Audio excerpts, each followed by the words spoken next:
Here is some biblical proof that Jesus is God.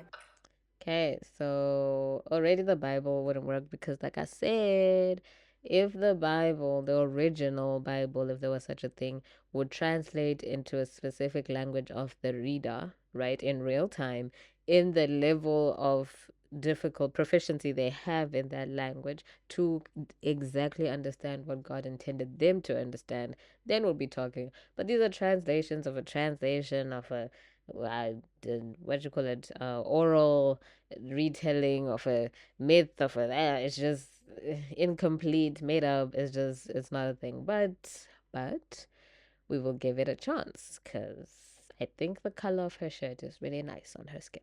John chapter 10, verse 30 to 33. Wowza. I and the Father are one.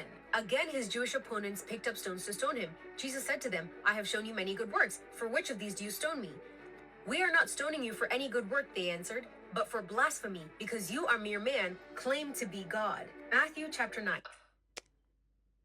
Okay, we going to slow down a little bit.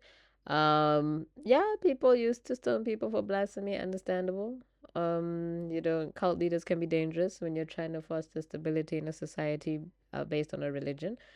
So this could mess up things for the people in power. Sure, I get it. Being that whole I am that I am, all you're proving is like Jesus read the previous manuscripts they would have had in their churches, or if they call them churches, whatever.